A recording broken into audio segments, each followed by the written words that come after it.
All right, our panel's here in the arena. CNN legal analyst Elliot Williams, CNN political commentator Jonah Goldberg, former Biden White House Communications Director Kate Bedingfield, and former Speaker Pro Tem Patrick McHenry. Welcome to all of you. Thank you very much for being here.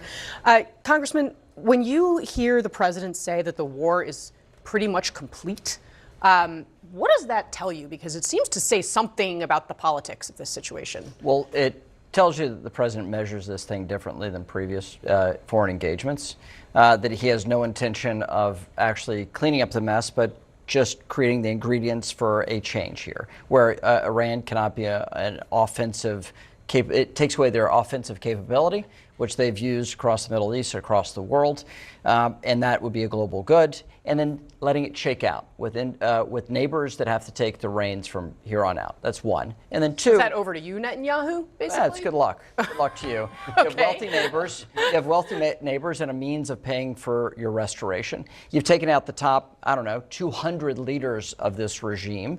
No one's crying about that internationally. And now they have to go work it out here. That's different. If you really want to see the metric here, what Trump thinks of Iran is what he thought of Venezuela. Stability is what we're going for. There's no other greater good here. No talk of democracy or restoring elections or anything of that sort. But the issue here at home is, what is the message that he's saying to the American people about why this matters to us? Right. He needs to convey that to House Republicans that are with him today in South Florida and listening to him.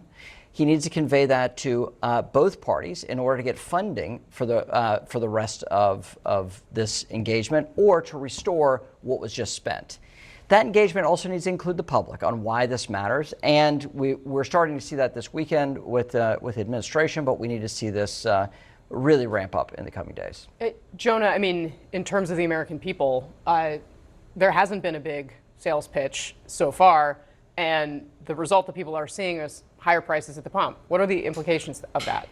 Yeah, look, higher prices at the pump in an era where everyone was, the cliche is that affordability is everything, is not great. I can't imagine there's any Republicans in Congress that are psyched about high prices at the pump.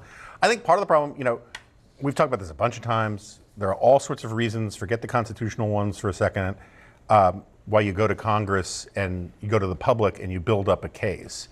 And it's so that people know what to expect. They know how to price in things. They know how to adjust their time horizons.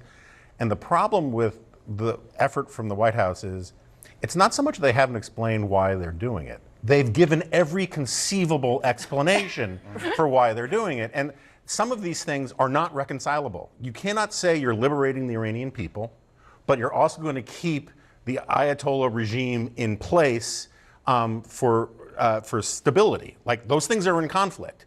And you can't get the elements of the national security apparatus, the besieged, the Republican Guard, to switch sides in a place where the people, if they lay down their weapons, the people will pick up the weapons and kill them because they hate them so much. And so you have all of these conflicting different explanations. Literally, Trump spends days calling different news outlets, giving different explanations about why we did it and what our end goals are. And I think that can only lead to confusion for everybody. Yeah. Well, I would say, and I think the problem with so now it's the region's problem to pick up the pieces, is the aftershocks of picking up those pieces can be felt here in the United States. Energy prices are obviously, a very obvious one. Gas prices going up, and remember, when gas prices go up, the cost of diesel goes up, the cost of flights go up, the cost of fuel for tractors, for agriculture, making plastic, food prices, manufacturing. It has a ripple effect across the economy that's very real. And then, the increased instability in the region leads to potentially the loss of American soldiers, the loss of American life, the jeopardizing of American interests in the region. So, the idea that Trump would just sort of light the fuse, say we killed the Ayatollah, which of course nobody is crying for the loss of the Ayatollah, but then say, well, the rest of the fallout is the problem for the region. That's not a good argument to the people at home in the United States of America. Yeah, and the interesting thing about gas prices, it's the most real metric, I think, of any we've seen over the course of the year. Even, in the debate frankly, on the show, even about tariffs, it was about lumber and automobiles and things that are still very abstract to many people.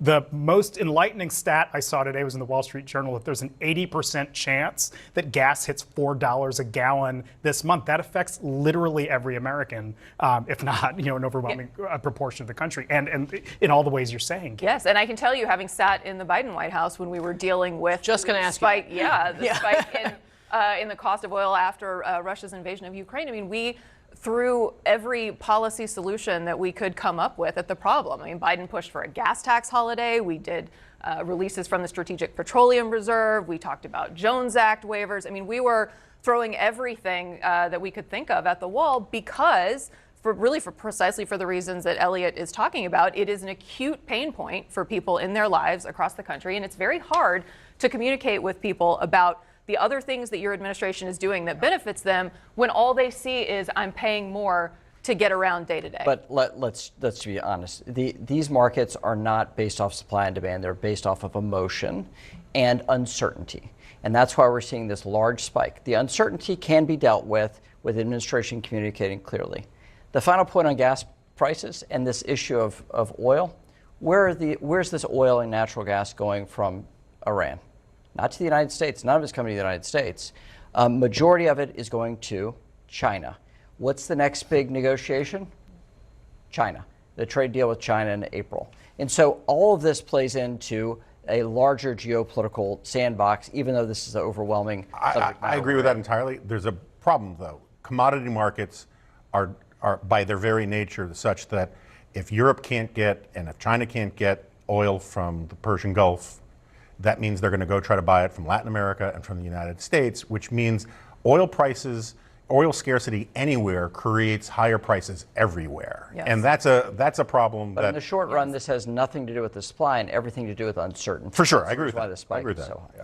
So let's talk for a second about kind of how we got here, and to the point you were making about now this needing to be the region's problem to solve. I want to ask you, Jonah, what you think about this, because Lindsey Graham talked to the Wall Street Journal, and he explained how he managed to convince or help convince the president to strike Iran this way. He said, quote, to help make the case on Iran, Graham traveled several times to Israel in recent weeks, meeting with members of the country's intelligence agency.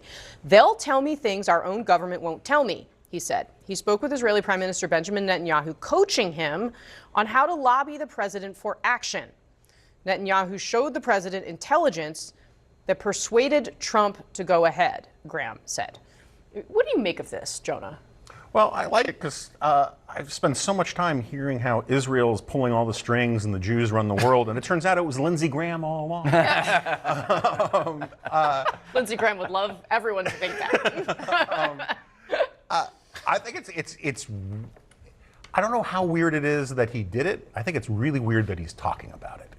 It's a weird look, and you got to remember there's this very inside MAGA fight about the people who are pro this war and the people who are anti this war. And I think Lindsey Graham is kind of taking a victory lap when he should maybe calm down a little bit. I mean, that's definitely seems to be what he's doing here. Congressman, is it productive? Talk or not talk? What's Lindsey Graham's decision? Always to talk. So this should be of no surprise. What I would say is, stepping back, is the voices within this administration that said take action were persuasive. That is good for American national security and will be a net positive for Western lives that have been abused by this Iranian regime. I think we can all say that we hope that that is ultimately the outcome here. Still a lot of unknowns, however. Coming up.